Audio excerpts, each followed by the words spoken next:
Have you ever poured your heart out, groaning about a bad day, a fight, a bill you can't pay, hoping someone's ear, their nod, their "I get it" would lift the load, only to feel emptier when the words dry up?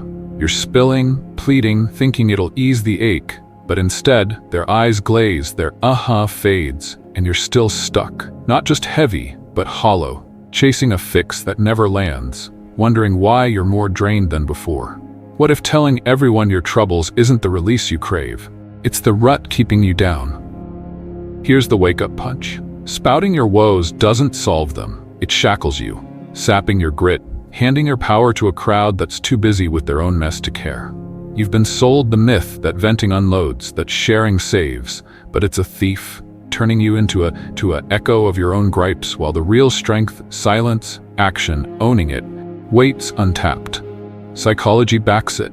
Stoic wisdom seals it. Keep your problems close, not loud, and you'll find a steady fire no one can snuff out. Epictetus cut it raw. You have power over your mind, not outside events. Your struggles don't need an audience. They need you. We're cracking open 11 sharp, quiet reasons why zipping it beats spilling it. Why not telling people your problems hands you control, cuts the noise, and builds a you that stands, not slumps. Rooted in real minds who've risen and old truths that endure, this is your shot to flip the game. If you're tired of whining to deaf ears, hit like, share this with someone drowning in their own sob story, sub to Victory Stoic to master your silent roar, and drop "I choose my fight" in the comments. Then spill it. When'd you last vent and get nothing back? Your problems aren't their fix. Let's take them on ourselves. Number 1. Nobody really cares. Ever spill your guts to someone. A late rent, a rough patch, a fight that's got you twisted, hoping their ear, their "oh wow" will steady you, only to catch that flicker in their eyes, that half nod fading fast. You unload, you lean, thinking they'll prop you up, but then their "sorry" lands flat, their glance darts away, and you're left dangling, not held, but humored.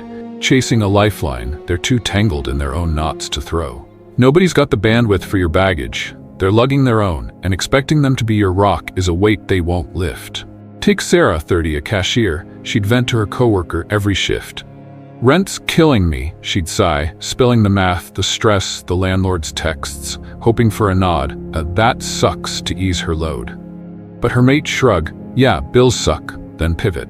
"My car's toast too," and off they'd go, her woes a footnote, her chair emptier than before. She wasn't heard, she was mirrored, drowned out by their own tune. Or see Vic, 45, a mechanic. He'd corner his buddy at the pub. "Boss chewed me out," he'd start, tracing the day's grind. But his pal's rough came quick, then a tale of his own kid's mess, leaving Vic's rant a ghost in the pint glass. He didn't find a listener, he found a rival in the ring of woes. Here's the gentle nudge. Nobody's really tuned in. They're too busy wrestling their own storms. It's not cold, it's human. Their heads are full, their plates stacked, and your troubles, loud as they roar to you, hum soft to them. Sarah's not ignored. Her friend's just swamped. Vic's not dismissed, his mate's just sunk. You're not unseen till you seek their spotlight, and they're not your shore. They're adrift too. The Stoics saw it plain. Epictetus said, "What need is there to weep over parts of life? The whole of it calls for tears. They've got their floods, don't drown them in yours. You're the one who swims." This is the quiet pull. Telling drags you out, not up, a plea that lands on deaf ears and leaves you lighter on grit, not load. Sarah's rent didn't budge. Her venting did. Vic's boss didn't soften, his whining did. You're not leaning till you lean on them, and standing solo cuts the chase. It's not about shutting off, it's about shoring up, keeping your fight yours. Here's the easy shift. Zip it and steer. Sarah swapped "listen to this" for "I'll sort it." Counted her cash, brewed her tea, kept her calm. Vic traded "hear me out" for "I'll fix me." Tuned his wrench, let the pub hum, held his ground. When the urge to spill stirs, pause. Ask, will they lift this? Say it soft, "I've got it." And picture their nod as a breeze, not your beam. No lean needed, just one steady step and you're firm. Sarah's shift glows now, Vic's tools turn smooth. They don't care, and you don't need them to. Number 2, complaining doesn't solve problems, it only makes them last longer. We've all done it, something goes wrong, and the first instinct is to talk about it. Complain to a friend, a coworker, or anyone willing to listen. There's a sense of relief in venting, in getting sympathy, in hearing someone agree that yes, life is unfair, and yes, you deserve better. But then what? Nothing changes. The same problem exists, the same frustrations remain, and soon enough, you find yourself complaining about the exact same thing again. The illusion of relief fades, leaving behind only the reality of inaction. Jason, for example, hates his job. His boss is impossible, the hours are terrible, and he feels unappreciated. Every day, he vents to his friends about how miserable he is. They listen, nod, even offer their own workplace horror stories. For a moment, he feels validated, until he wakes up the next morning and realizes he's still stuck. Meanwhile, his coworker David, who feels just as frustrated, takes a different approach. Instead of wasting energy complaining, he updates his resume, reaches out to contacts, and starts applying for new jobs. 6 months later, Jason is still in the same place, still complaining.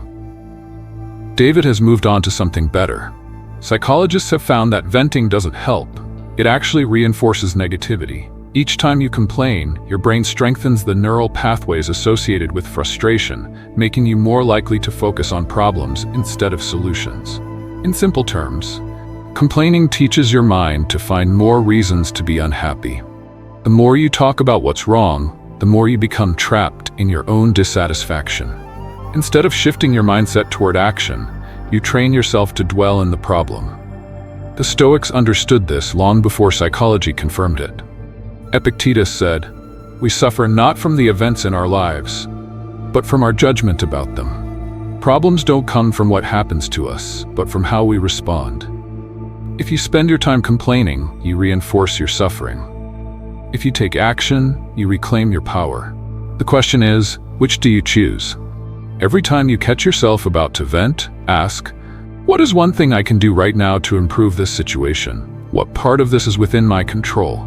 If I couldn't complain, what action would I take instead? The shift from reaction to responsibility is what separates those who stay stuck from those who move forward. Complaining keeps you in the same place. Action is the only thing that will ever set you free. Number 3. Actions are stronger than words. The solution lies in you, not in sympathy. Most people believe that talking about their problems will somehow make them disappear. They seek comfort in others, hoping that if someone understands their struggle, it will ease their burden. But understanding doesn't fix anything. Sympathy doesn't change reality. Action does. The more time you spend explaining, complaining, and waiting for someone to validate your struggles, the less time you spend actually changing your situation.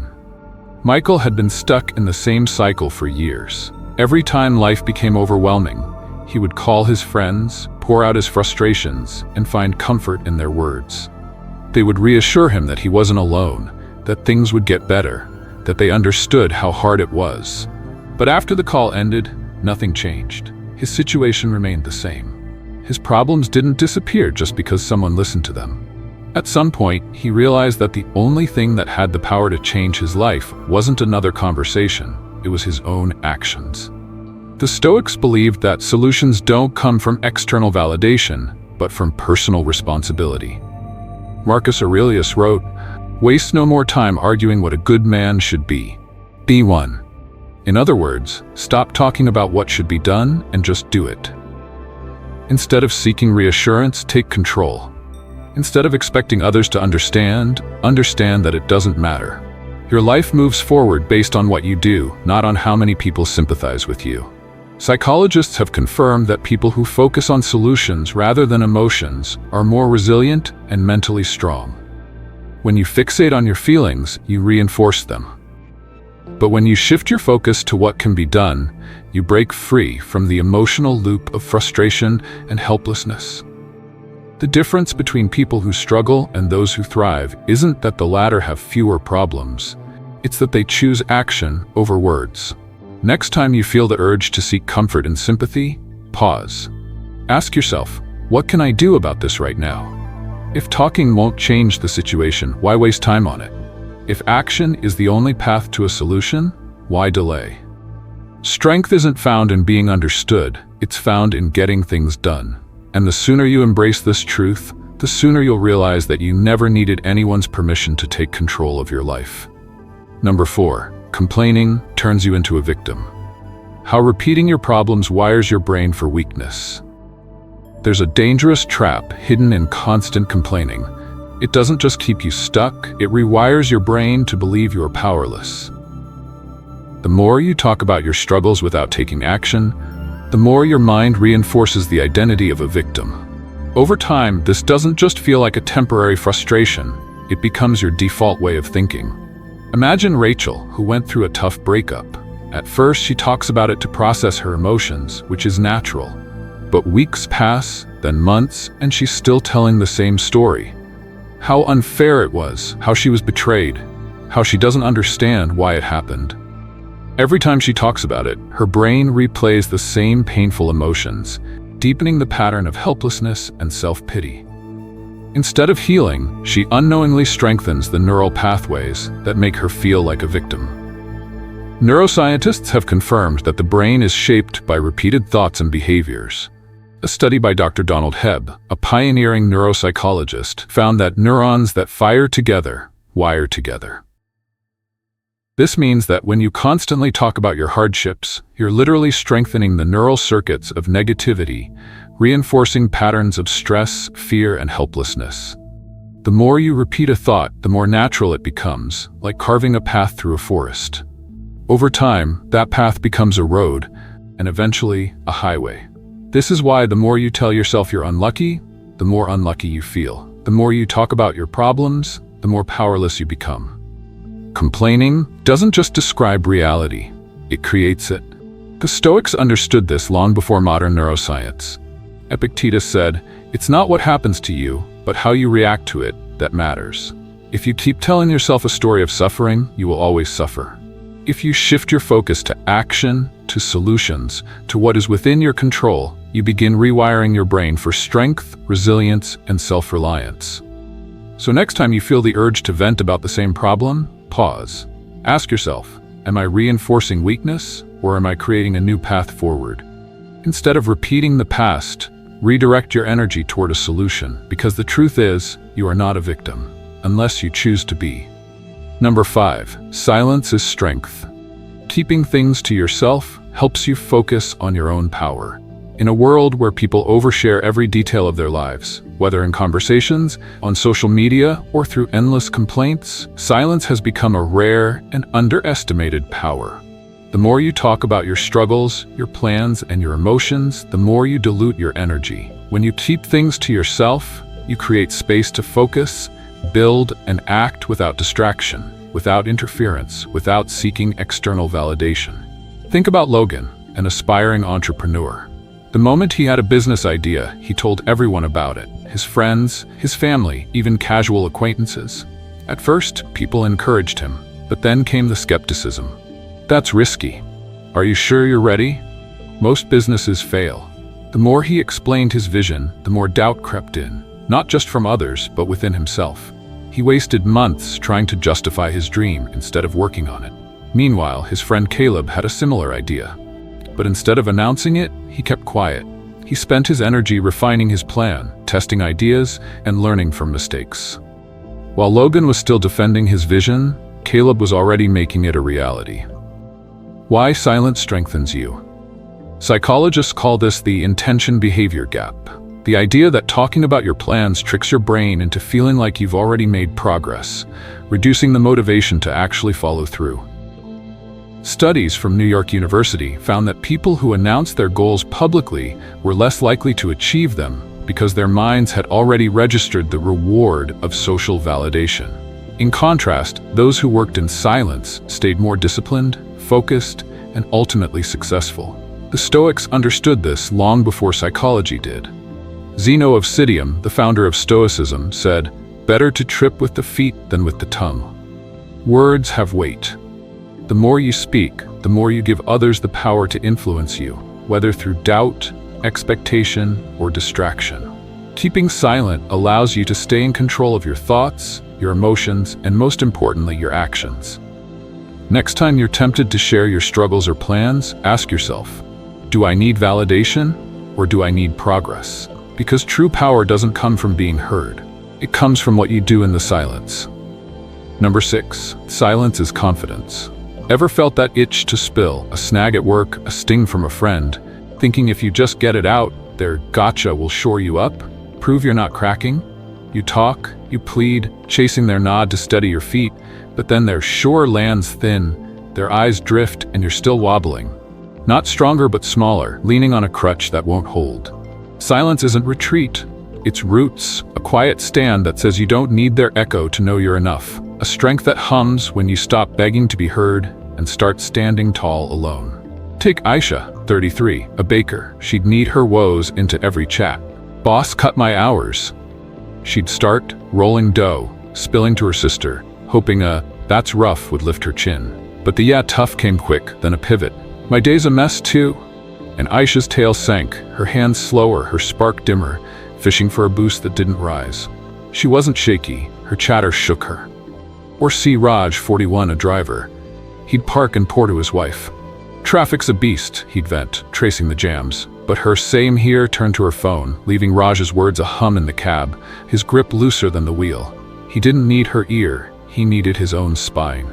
Here's the soft truth. Silence isn't doubt, it's daring, a steady pulse that beats without their tune. It's like a tree in wind, no shout, just sway, rooted deep, not swaying for applause. Aisha's not weak for cuts, her spill weakens her. Raj is not lost to roads, his yap pulls him off. You're not frail till you crave their yes, and zipping it proves you've got your own. The Stoics nailed it.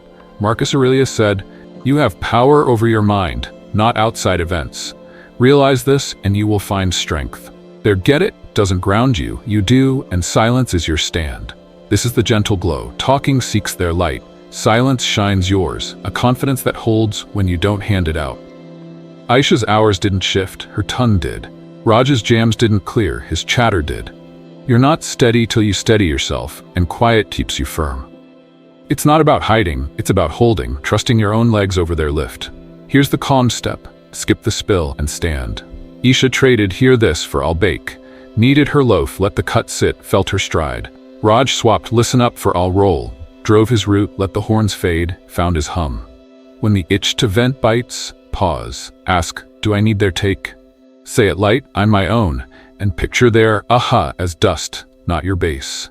No plea needed, just one easy hush, and you're solid. Aisha's oven glows now, Raj's road runs free. Silence isn't shy, it's your steel, quiet and sure. Number 7, complaining pushes people away. Negative energy makes others avoid you. People are drawn to energy. Just like a room filled with sunlight feels welcoming and a stormy sky makes us instinctively seek shelter, the energy you bring into conversations determines how people respond to you. If you radiate confidence, solutions, and a sense of control, people naturally want to be around you. But if you constantly unload your problems, frustrations, and complaints, don't be surprised when they start keeping their distance. Take Olivia, for example. She always wondered why her friendships felt shallow and temporary. Every time she met someone new, she would eventually notice them pulling away, ignoring her messages, avoiding plans, or keeping conversations short. She blamed them, convinced that people were just unreliable. But then, after yet another friend stopped reaching out, she had an uncomfortable realization. She spent most of her time talking about her problems. Every dinner, every phone call, every interaction was centered around her frustrations. Her job stress, her relationship issues, her bad luck. She had turned every social interaction into an emotional dumping ground. Psychologists have found that people are wired to avoid chronic negativity. Studies on emotional contagion show that negative emotions spread like viruses. When you repeatedly complain, you don't just burden people, you drain them. They leave conversations feeling worse than when they entered, and over time, they unconsciously start avoiding that feeling, and you. The Stoics had no patience for excessive complaining. Seneca wrote, "A wise man is content with his lot, whatever it may be, without wishing for what he has not." This wasn't just about personal resilience. It was about maintaining strong relationships. No one wants to be around someone who constantly plays the victim. Strength, even in the face of struggle, is far more magnetic than self-pity. If you've ever felt like people pull away from you, ask yourself, what energy am I bringing into my relationships? Am I lifting people up, or am I pulling them down? Instead of venting, start practicing emotional discipline. If you have a problem, work on solving it instead of repeating it. If you need to talk, seek a solution-focused conversation rather than a complaint session. The world is already filled with enough negativity. Be the person who brings light, not the storm that people run from. Number 8. You are your own guide. Ever sat there, staring at a mess, a stalled plan, a bruised hope, waiting for someone to swoop in, their words or hands to pull you out, to point the way? You pause, you pine, thinking they'll chart the path, a friend's fix, a boss's nod, anyone's here's how. But then, the clock ticks, the silence stretches, and you're still idling, leaning on a rescue that never rolls up. You're not just waiting, you're wilting, handing your reins to shadows while your road stays unlit. You're the one who leads you, not them, and the moment you stop calling for a guide, you start carving your own trail. Take Priya, 29, a florist. She'd linger after a tough week. Sales tanked, she'd murmur, eyeing her phone, hoping her friends' "try this" would bloom her fix. But the texts lagged, the tips fizzled, and her shop stayed dim, her petals drooping with her weight. She wasn't stalled by flowers, she was stalled by stalling. Or see Tom, 47, a clerk, his desk piled with overdue tasks. Boss'll sort it, he'd think, spilling to colleagues craving a cue. But their shrugs piled higher, his inbox deeper, the days slipping as he sat for a savior. He didn't need their map, he needed his move. Here's the gentle spark. You're not lost till you look for their lantern. It's like a lone hiker, no crowd, just steps, finding the ridge by feel, not flags. Priya's not sunk by sails, her leaning sinks her. Tom's not trapped by tasks, his longing traps him. You're not adrift till you drift for their lead, and steering yourself lights the way. The Stoics cut it clean. Epictetus said, "There is only one way to happiness, and that is to cease worrying about things which are beyond the power of our will." They won't walk it for you. Stride it yourself, and the path clears with your pace. This is the quiet pull. Waiting hands your helm away, walking keeps it yours. A strength that grows when you don't shout for a shepherd. Priya's week didn't fade. Her weight did. Tom's pile didn't shrink. His pause did. You're not free till you free your own feet, and silence starts the march. It's not about lone wolf pride. It's about trusting your compass, not their call. Here's the easy nudge. Drop the plea and step up. Priya swapped "save me" for "I'll grow," trimmed her stems, tweaked her sign, felt her roots. Tom traded "show me" for "I'll stack," cleared his desk, set his clock, found his rhythm. When the urge to cry out stirs, pause. Ask, "Who's my guide here?" Say it calm, "It's me," and picture their weight as wind, not your whip. No shove needed, just one steady stride, and you're on. Priya's blooms rise now, Tom's days run tight. They don't lead you, you do, silent and sure. Number 9, high standards shape you. Ever felt that tug to grumble? A slow day, a missed shot, a slog that drags, thinking a quick vent will soften the fall, only to slump deeper when the words spill out? You moan, you muse, hoping it'll lighten the sting, but then it sticks. A low hum that keeps you cozy and good enough. Not growing, just groveling. Settling for less, while the bar you could reach rusts low. Not telling people your problems isn't just hush, it's a hammer, forging you sharper when you ditch the wine and demand more of yourself. A quiet push to rise, not roll. Take Lena, 34, a barista. She'd brew and brood over every hiccup. Lines too long, she'd sigh, spilling to her shiftmate, picturing a shrug to ease her grind. But the cue stayed, her pace dulled, her hands slack as she leaned on its tough. She wasn't stalled by coffee, she stalled herself. Or see Vic, 50, a painter. He'd brush off a botched job. Clients picky, he'd mutter, unloading to his crew, expecting a nod to soothe. But the walls stayed streaked, his effort thin, his craft fading with each "not my fault." He didn't falter from paint, he faltered from flapping. Here's the gentle lift. High standards don't bend, they build, a frame that holds when you skip the sob story. It's like a smith at the forge. No chat, just heat, shaping steel with every strike, not a sigh. Lena's not sunk by lines, her griping sinks her. Vic's not stumped by clients, his gabbing stumps him. You're not stuck till you settle for stuck, and silence swings the anvil, action over air. The Stoics saw it stark. Marcus Aurelius said, "Very little is needed to make a happy life. It is all within yourself, in your way of thinking. No crowd lifts your mark, you do, and quiet keeps it high." This is the soft push. Telling keeps you small. Holding it lifts you tall, a mold that sets when you don't melt into "poor me." Lena's rush didn't ease, her whining did. Vic's streaks didn't fade, his waffling did. You're not shaped till you shape yourself, and ditching the tail carves the edge. It's not about grit for show, it's about growing for you, raising the line you won't cross. Here's the calm carve. Skip the spill and stretch. Lena traded this bites for all speed, poured fast, set her rhythm, brewed her best. Vic swapped their tough for I'll touch up, mixed his paint, smoothed the wall, honed his hand. When the grumble brews, pause. Ask, does this raise me? Say it light, I'll climb, and picture the moan as dust, not your die. No fuss needed, just one steady swing and you're sharp. Lena's counter hums now, Vic's strokes shine true. High standards don't whine, they win, and you're the smith. Number 10. Self-reliance is freedom. Challenges are opportunities in disguise. The moment you stop expecting others to fix your problems, you become truly free. Most people live in quiet frustration, waiting for support, waiting for validation, waiting for someone to rescue them from their circumstances. But no one is coming. The only person who can save you is you. The moment you embrace this truth, life stops being a series of obstacles and starts becoming a series of opportunities. Take Ethan, for example. He used to believe that every challenge he faced was unfair. When his business failed, he blamed the economy. When his relationships fell apart, he blamed the other person. When life got tough, he searched for someone to lean on, someone to make things easier. But nothing changed. Then one day, he made a radical shift. He stopped waiting and started acting. He stopped seeing challenges as proof that life was against him and started seeing them as opportunities to grow. When his second business struggled, instead of blaming external factors, he adapted, learned new skills, and pivoted his strategy. When he faced rejection, he used it as fuel to improve. The more he relied on himself, the stronger he became. And the stronger he became, the freer he felt.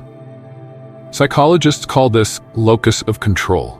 People with an external locus of control believe life happens to them, that they are at the mercy of circumstances.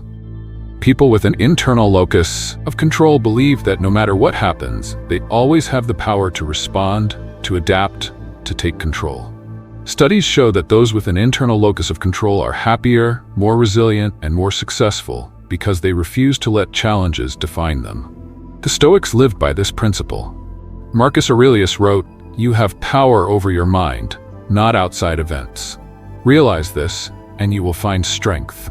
This is the essence of true freedom. The world will never be fair. Challenges will always come, but your ability to face them, to use them, to grow from them, that is within your control. Next time life throws an obstacle in your path, resist the urge to complain. Instead ask, what can I learn from this? How can this make me stronger? Because every hardship contains an opportunity, if you are strong enough to see it. And once you stop depending on others to carry you, you will realize you had the strength to walk on your own all along. Number 11. A positive world starts with you. Ever felt the room shift when you let a gripe slip? A late bus, a rough call, a day gone sideways, thinking a shared moan might spark a bond, only to watch the air thicken, the chatter die? You vent, you volley, hoping it'll knit you closer, but then eyes drop, voices hush, and the vibe sours. Not tighter, but tighter knit against you, a cloud you cast that dims the glow. Silence and steady work don't just hold you up, they lift the space, a quiet hum that pulls folks in, not out, a spark you strike when you skip the sob and shine instead. Take Maya, 31, a stylist. She'd snip and sigh at every snag. Clients canceled again, she'd groan, threading her woes through the salon, hoping a "that's rough" would warm the chairs. But her team stiffen, scissors slow, their chatter fading, her corner colder, the buzz she craved lost in her buzz of blues. She didn't dim the shop, her drone did. Or see Raj, 44, a cook. He'd stir and stew over kitchen kinks. Ovens shot, he'd grumble, spilling to his crew. But their nods turned to shrugs, their prep lagged, the steam less from pots than his pout, pushing them off, not pulling them near. He didn't spoil the meal, his mope spoiled the mood. Here's the gentle gleam. A bright world doesn't bloom from your beefs, it grows from your build. It's like a lantern in fog, no noise, just light, drawing eyes with its steady burn, not a shout. Maya's not sunk by no-shows, her griping sinks her. Raj is not stalled by ovens, his gabbing stalls him. You're not the vibe till you vibe alone, and quiet work spins the energy folks lean into. The Stoics lit this. Epictetus said, "You become what you give your attention to." Focus on the muck and your mud. Tend the glow and your gold. A pull that needs no plea. This is the soft sway. Spilling dims the circle. Silence sparks it. A current that flows when you don't flood the floor with woe's me. Maya's cuts didn't dull. Her moans did. Raj's heat didn't fade. His huff did. You're not magnetic till you magnetize yourself, and steady hands draw the crowd. It's not about faking cheer. It's about feeding the fire, not the fuss. Here's the easy glow. Mute the mess and make. Maya traded "hear this" for "watch me," styled her way, smiled soft, lit the room. Raj swapped "feel me" for "taste this," cooked his dish, kept his cool, warmed the line. When the wine wells, pause. Ask, "Does this draw them?" Say it calm, "I'll shine," and picture the grumble as smoke drifting off, not your fuel. No fuss needed, just one quiet craft, and they're in. Maya's salon buzzes now, Raj's stove hums full. Silence and work don't just lift you, they lure the light. Conclusion. Stop telling people your problems. Take action. Own your life. The truth is simple. Talking about your problems doesn't solve them. Acting on them does. As we've explored in these 11 reasons, keeping your struggles to yourself, focusing on solutions, and relying on your own strength isn't about isolation. It's about empowerment. The less you talk, the more you do. The less you seek validation, the more you build real confidence. The less you expect from others, the more control you take over your own life. Epictetus once said, "You are not disturbed by events, but by your perception of them." Problems do not define you, your response to them does. Don't look for someone to save you. Don't wait for life to be fair. Don't waste energy complaining. The strongest people in the world are not the ones who talk about their struggles. They are the ones who silently overcome them. The next time you feel the urge to vent, pause. Take a breath. Ask yourself, what can I do right now? Then do it. One step, one action, one decision, anything that moves you forward. The more you practice this, the more you'll see that you never needed sympathy. You needed action. If this message resonated with you, hit like to acknowledge your strength. Share this with someone who needs to hear it. And if you're ready to stop complaining and start acting, subscribe to Victory Stoic for more insights on self-mastery, discipline, and resilience. Finally, drop a comment below with "I choose action," and share a moment when you stopped talking and started doing. Let's prove that real strength isn't found in words, it's found in what we do. Thank you for being here. Keeping your problems to yourself isn't weakness, it's self-liberation. Stop talking. Start moving, because action is the only thing that will ever change your life.